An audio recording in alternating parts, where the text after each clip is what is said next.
Lewis Hamilton just delivered the most electric result of his Ferrari chapter. A jaw-dropping P2 at the 2026 Canadian Grand Prix.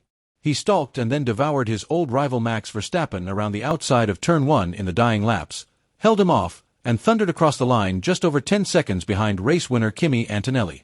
This wasn't just a solid race, this felt like a reawakening, a declaration. It's the most switched on I've seen him in that car. And in this video, we're going deep into exactly how this Canada performance could completely rewrite Lewis Hamilton's 2026 story and maybe his entire Ferrari legacy. Stay with us because what this means going forward is enormous. Lewis was dialed in from FP1, completely at home with the SF26 right through to race day. He outqualified and outpaced Charles Leclerc across the entire weekend. And honestly, judging by the sheer confidence radiating from Hamilton's laps around Canada, this is the most in the zone I've ever seen him in that Ferrari. He'd shown glimpses, China was sharp, Australia was solid. But here in Canada, he looked truly unleashed. Obviously, he crossed the line P2 behind Kimi Antonelli, a gap of just over 10 seconds. And that gap would have been even larger had Kimi pushed the W17 to its absolute ceiling, many would argue. But Ferrari's weakness lives on the straights.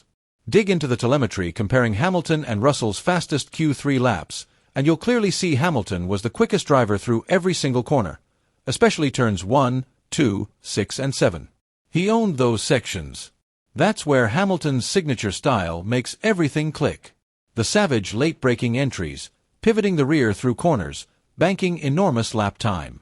Post-race, he even admitted it was the happiest day of his Ferrari life. Hamilton hadn't been consistently beating Leclerc through his time at the team. But at Canada, he had a ruthless 3-10 advantage over Charles, lap after lap. He was even quicker than Isaac Hadjar, who rolled the dice on a two-stop. But the real headline was that Hamilton needed to hunt down and dispatch his old nemesis Max Verstappen, who was driving the faster car in Canada. Yes, Max was griping about dropping tire temperatures as his medium stint wore on, but Lewis Hamilton rose to the moment. On a knife-edge afternoon, he managed his rubber better, delivered the lap times when it mattered, and made 0 errors, a flawless second stint. I honestly can't recall the last time Hamilton overtook Verstappen on the road and also dominated his teammate. There'd been mountains of negativity building around Lewis. Retirement whispers were getting loud. But he arrived in Canada, shut all of it down, and made it crystal clear he's nowhere near done with this sport. It was beautiful watching him silence the doubters with that podium, hitting back at every critic who'd written him off. But why was he fast? Why did Canada feel like a completely different universe compared to his first 4 rounds of 2026? First, it's the circuit itself. Canada is widely considered one of Hamilton's spiritual homes, a track that plays perfectly into his late-breaking, feel-based style. He's a driver wired entirely to sensation. He's spoken about it for years, especially during the ground effect era where he railed against not being able to feel the rear. If the car doesn't speak to him, he can't push its limits. Even comparing steering inputs with Leclerc or Verstappen, they're smooth where Lewis is aggressive, precise where he's instinctive. It's a brutally demanding style, hustling the car through corners with raw ferocity, but Hamilton makes it look effortless when he trusts what he feels beneath him. In Canada, that's exactly what we witnessed. Despite the rear end dancing around, something Charles is far more accustomed to handling, Lewis tamed it because the car spoke to him clearly. He drove the SF26 the way he wanted, aggressive yet controlled, wringing out pace while keeping the tires alive. That was one piece of the Canada puzzle. But the biggest bombshell from Canada was Hamilton's radical shift in preparation. He binned the simulator completely ahead of the race. Japan and Miami had been painful. Japan left him baffled about where he was hemorrhaging pace, and Miami wasn't much better. He picked up damage from contact with Colapinto on lap 1. The collision obliterated his bargeboard entirely and dented the side pods. He was never going to match Leclerc's pace after that.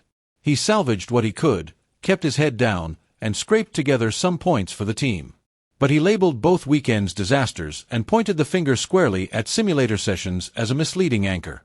Whatever setups he chased in the sim simply weren't translating to the actual circuit.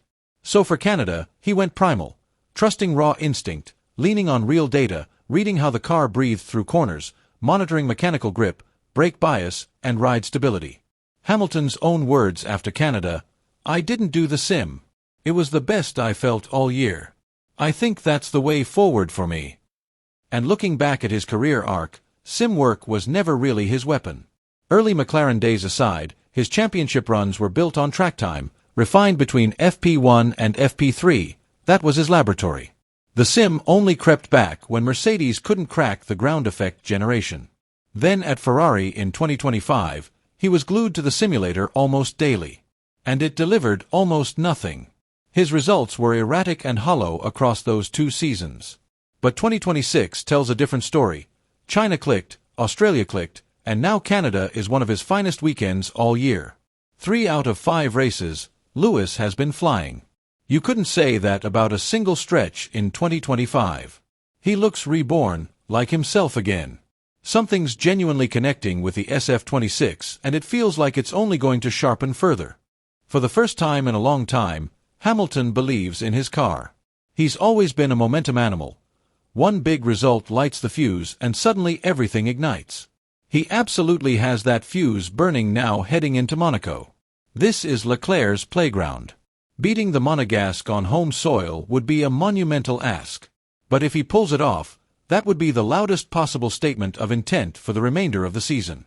Barcelona looms as another battleground where both Lewis and Charles thrive equally. He can be genuinely dangerous in Monaco.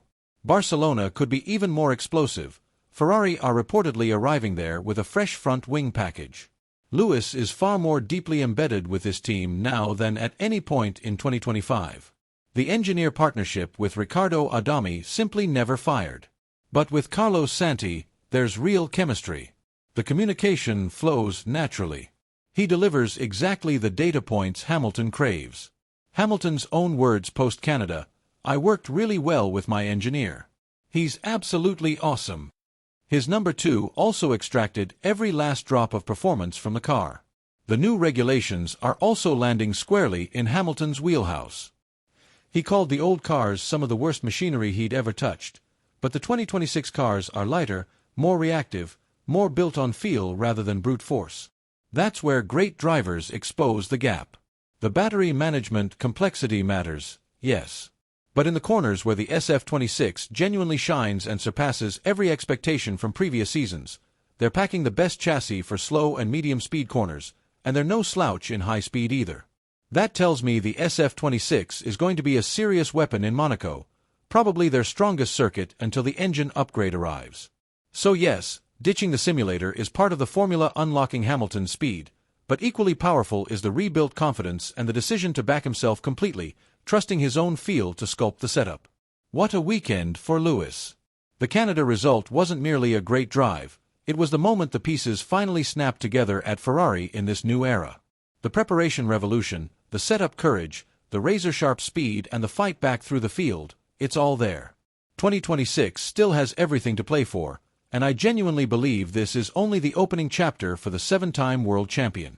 The pessimism, the endless negativity hammering his performances across 2 difficult seasons, this podium felt like pure vindication. Watching him drive with that fire back in his eyes, hunting down positions exactly as he described post-race, it was something special. So what do you think?